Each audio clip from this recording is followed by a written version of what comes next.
Welcome class. आज हम अपना नया चैप्टर स्टार्ट कर रहे हैं। चैप्टर का नाम है डिमांड। वर्ड डिमांड जो है हम अपनी रूटीन लाइफ में बहुत डिफरेंट सेंस में सुनते रहते हैं। समटाइम हम ये सुनते हैं कि किसी भी छोटे बच्चे ने पेरेंट्स से डिमांड कर दी कि जनाब अब अगर मैं नई क्लास में जाऊंगा, पास होऊंगा तो मुझे मोबाइल चाहिए या फिर बाइक चाहिए या कुछ और इसी टाइप की जो उनकी रिक्वायरमेंट की चीज़ें होती हैं, जो उनकी ख्वाहिशें होती हैं, वो अपने पेरेंट्स से डिमांड करते रहते हैं कि हमें ये चीज़ चाहिए है।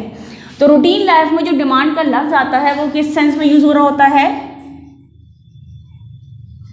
रूटीन लाइफ में डिमांड जो है वो विश या फिर डिजायर के सेंस में यूज होता है। लेकिन इकोनॉमिकली अगर हम इसे डिस्कस करें तो demand is different with wish और Dzire.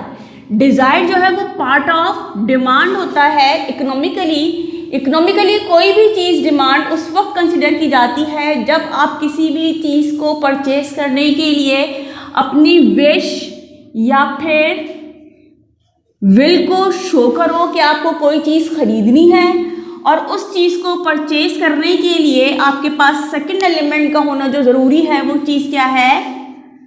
Ability to purchase. Ability to purchase का मतलब क्या होता है कि आपके पास कितना अमाउंट है, कितने पैसे हैं, किसी भी उस विश को फुलफिल करने के लिए आपके पास बैक सपोर्ट ऑफ मनी मौजूद है, पैसे मौजूद हैं या नहीं।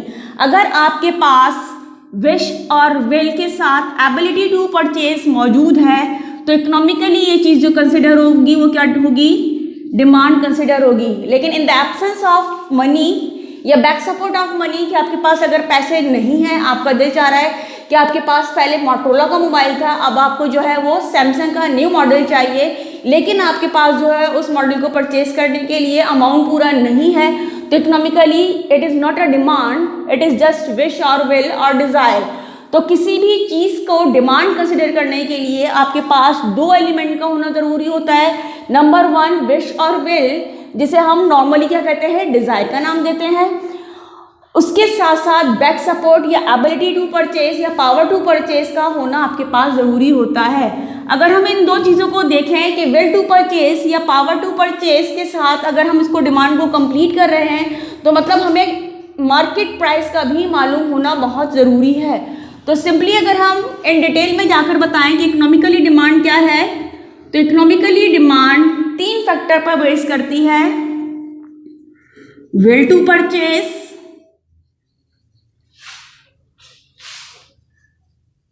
Power to purchase with market price.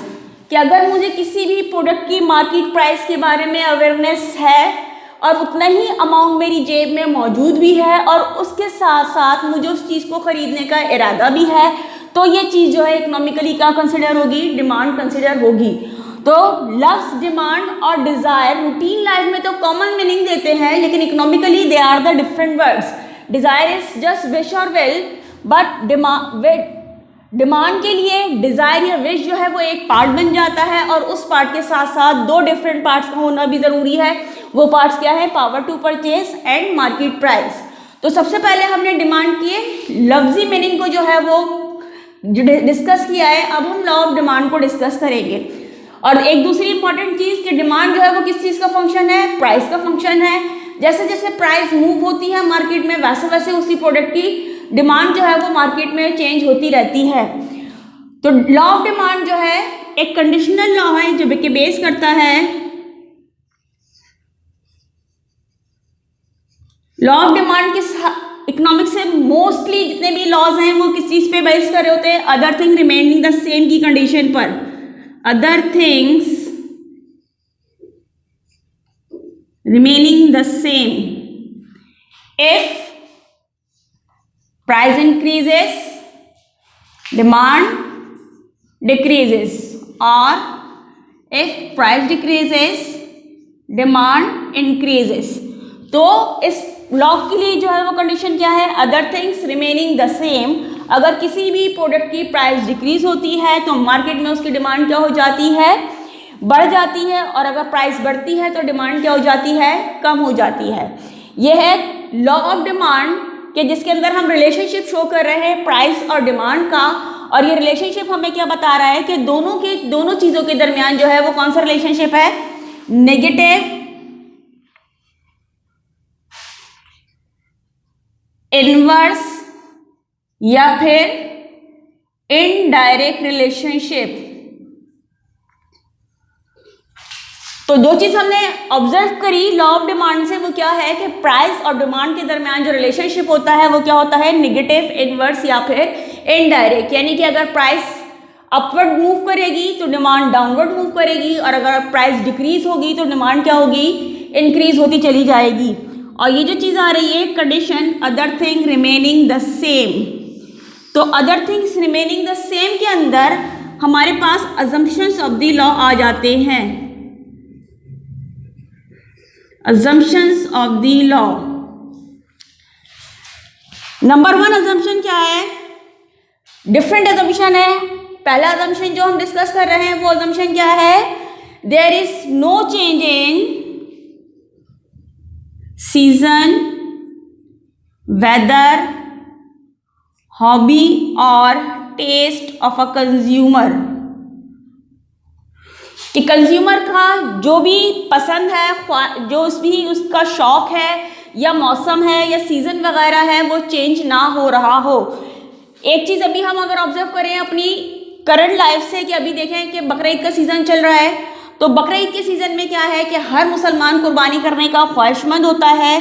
तो अब इसमें प्राइस का फैक्टर जो है वो अफेक्टेड नहीं होता, क्योंकि यहाँ क्या चीज़ आ गई है कि सीज़न चेंज हुआ है। इस वक्त जो मौका है वो शरई लिहाज से आपको एक अपने शरई फरीज़ा अंजाम देना है, तब आप उसकी प्राइस को कंसीडर नहीं करोगे। इस वक्त जो है मवेशी या जानवर वगैरह प्राइस की लिमिट को इग्नोर करते हुए परचेज किए जाएंगे।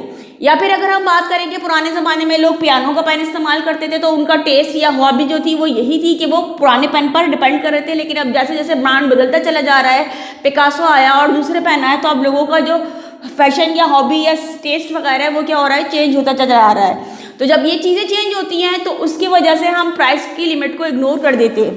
दूसरा असम्पशन जो है वो हमारे पास क्या है, नो चेंज इन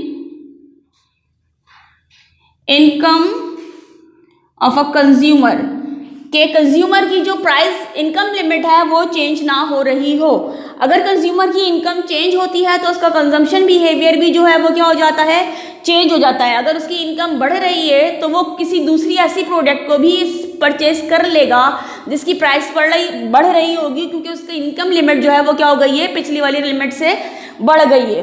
तो हम क्या चीज़ डिस्कस करते हैं कि no change in income of a consumer, अगर किसी कंज्यूमर की इनकम चेंज नहीं होती तो उसका बिहेवियर ये होगा कि वो अगर किसी चीज़ की प्रोडक्ट की प्राइस बढ़ रही है तो उसकी डिमांड को कम कर देगा।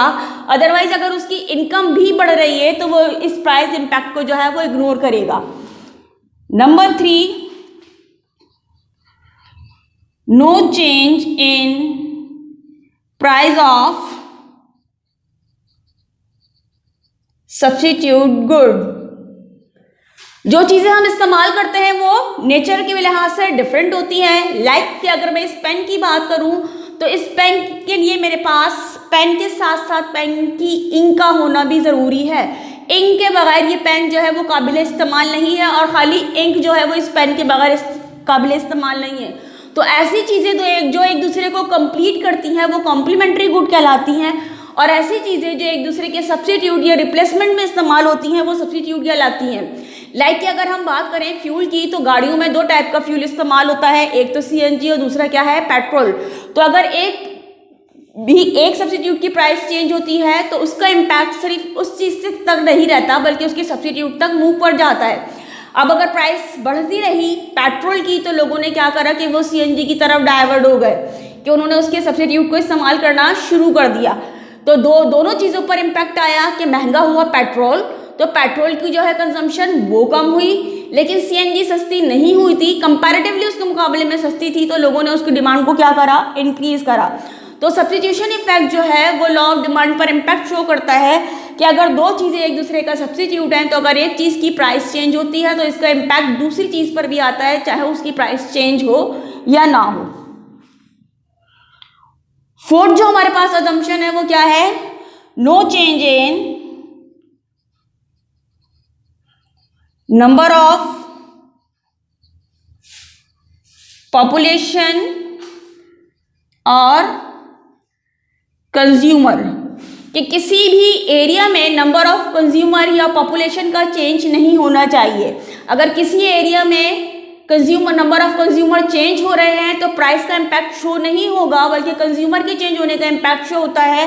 लेट्स सपोज कि अगर हम बात करते हैं कि एक कंपाउंड है और कंपाउंड की जो रेगुलर जो कंज्यूमर है, नंबर ऑफ कंज्यूमर्स जो है वो वहाँ पर कितने हैं, 25 है, लेकिन किसी भी वजह से वहाँ पर क्राउड बढ़ जाता है कि एक घर में अगर शादी की वजह से मेहमान ज़्यादा आए हुए हैं, दूसरे घर में मैयत की वजह से मेहमान ज़्यादा आए हुए हैं, तो अब उस जगह पर जो भी रेगुलर सेल है वो रेगुलर सेल रेगुलर नहीं रहेगी, बल्कि क्या होगा, नंबर ऑफ कंज्यूमर ज़्यादा होने की वजह से उस जगह की सेल जो है वो इंक्रीज़ हो जाएगी। तो इसको हम क्या कहते हैं कि अगर किसी भी एरिया में नंबर ऑफ पॉपुलेशन या नंबर ऑफ कंज्यूमर चेंज होते हैं तो उस जगह की मार्केट डिमांड जो है वो वेरी हो जाती है।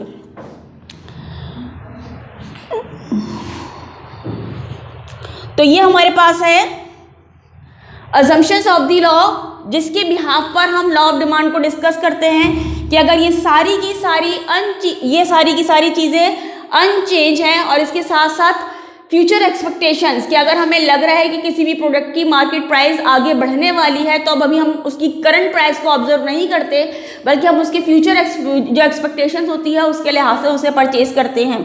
तो ये सारे हमारे पास क्या है, assumptions of the law. Assumptions of the law में हम उन फैक्टर को डिस्कस करते हैं जो एक्सेप्ट देन प्राइस होते हैं। अगर ये सारी चीज़ें अपनी जगह पर कांस्टेंट होती हैं, चेंज नहीं होती, तब तो लॉ ऑफ डिमांड वैलिड होता है कि अगर किसी भी प्राइस की प्रोडक्ट इंक्रीज होगी तो डिमांड क्या होगी, डिक्रीज हो जाएगी। और अगर हम इसको रिवर्स सिचुएशन में देखें कि अगर प्राइस डिक्रीज हो रही होगी तो डिमांड क्या हो जाएगी, इंक्रीज हो जाएगी।